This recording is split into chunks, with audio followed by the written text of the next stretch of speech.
Hi, in this video, we're going to look at how to find the average rate of change of a function, and we're going to look at the difference between secant and tangent and the gradient of that as well. All right, now let's get started. What is average rate of change? So imagine you have a graph, which is could be any graph. So let's say I'm going to sketch a parabola, okay? And imagine this is f of x is a function. Now, let's say it's passed through 2 points, so 1 point here and 1 point here. And then when you link them together, you produce a linear line that going through this. So and you know this line is y equal mx plus c, right?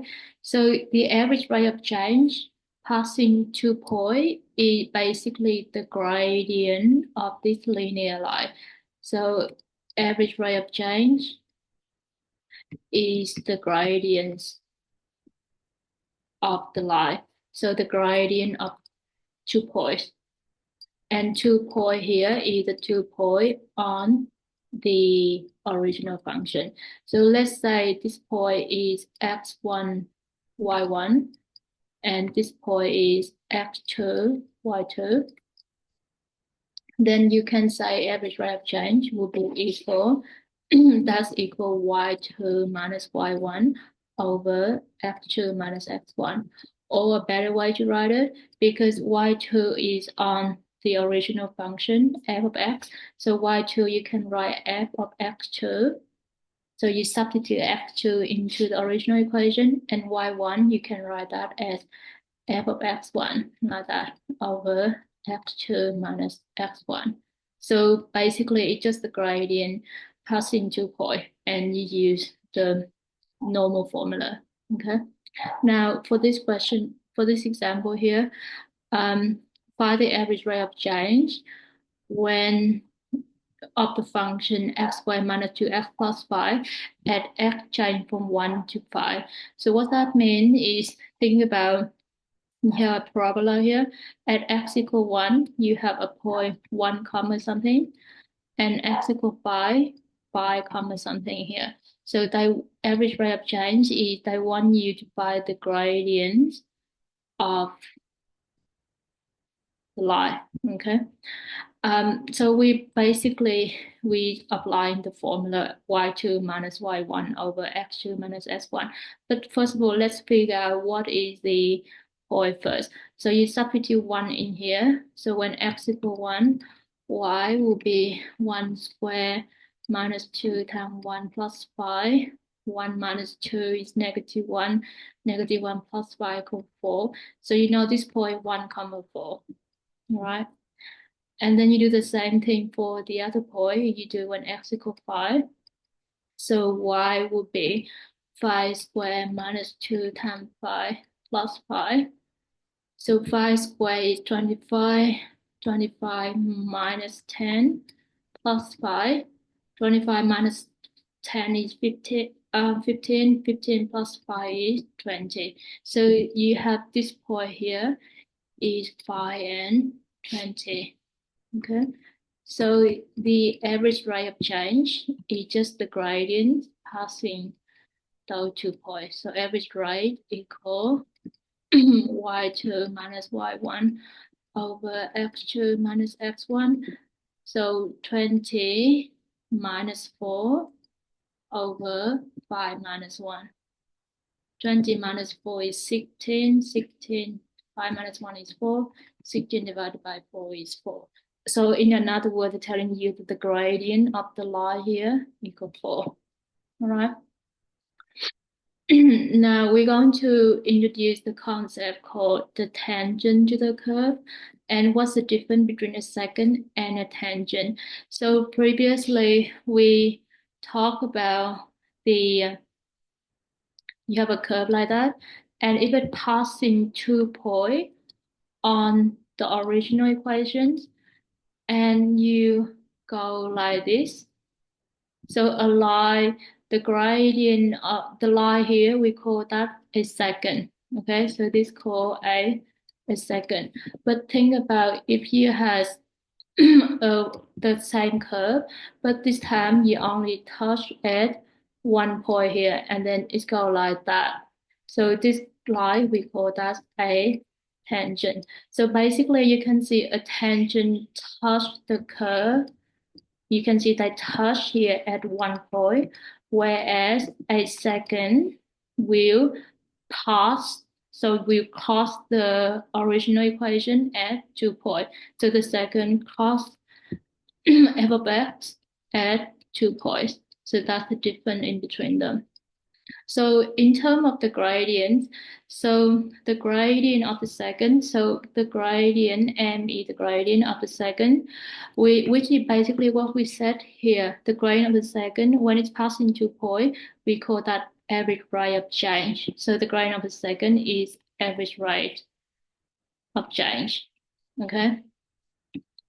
Whereas the gradient of the tangent, we're going to learn later, the gradient of the tangent, then which equal the derivative, or we call that the instantaneous rate of change. So those are the difference. And you can see the word instantaneous rate because it just instantaneously, just 1 point is very quick. Whereas if you have crossing 2 points, it's called average because you need to take the average between them. All right. Now I'm going to do an example here. Consider the function fx is x cubed. So think about it's a cubic shape. By first finding the gradient of the second through 2, 8 and point 2 plus h, 2 plus h cubed. So think about you have a point 2 and 8 somewhere here, okay? And 2 plus h and 2 plus h cubed somewhere a little bit above that. So this is 2 plus h and 2 plus h cubed. So find the gradient of the tangent to the curve at 2 and 8. So they want you to find the gradient of the tangent of this point of 2 and 8. So technically it's passing just 1 point. It touches the x-axis at 1 point here, as you can see. So this is the tangent line. Now, before we find the tangent, our first step is we're going to find the gradient passing those 2 points first. And think about if those 2 points are very close to each other, then 2 points will become 1 point. Because if you imagine if h equals 0, then this point is exactly the same as 2, 8. And therefore, they will become a tangent if h equals 0. Okay, so what I do here is I'm going to find the gradient passing those 2 points first, and then to make a tangent, I make h equals 0. So I have 2 plus h cubed minus 2 plus h, sorry, y2 minus y1, so 2 plus h cubed minus 8 over x2 minus x1, so 2 plus h minus 2. So I'm just taking the difference in the y and the x to find the gradient of 2 points. Then what I do next is I expand it out. So 2 plus h cubed. The formula say if you have a plus b cubed, it's a cubed plus 3a squared b plus 3ab squared plus b cubed. So 2 plus h cubed, if you use the formula, you would have 2 cubed, which is just right here 2 cubed plus 3 times 2 squared times h plus 3 times 2 times h squared plus h cubed, like that. Okay, and then you do minus 8. 2 minus 2 go away, so you have h left over. Now 2 cube is 8. Let me simplify that. So you have 8 plus 3 times 2 squared is 4 times 3 is 12, 12h plus 3 times 2 is 6, 6h squared plus h cubed minus a over h. And a and a cancel out. 12h, 6h squared, h3h. If you take h as a common factor on the top, you can cancel out the h. So if you take h here, you have 12 left, plus 6h squared, you have 6h left, and h cubed, you have h squared left over h, right? So h and h cancel out, so you left with 12 plus 6h plus h squared. So now that's the gradient of the two points, sorry. And as we said earlier, if we want to find the gradient of the tangent at the point 2 and A, so this means 2 and A. So 2 points here, if they really close each other, this could become a tangent. So it's only happen if h equal 0, because 2 plus 0 will give you 2. So we let h equal 0.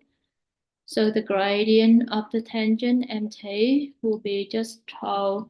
And if you have 0 here, 12 plus 6 times 0 plus 0 square, which is just 0. So you would have 12, just 12. So that's the gradient of the line.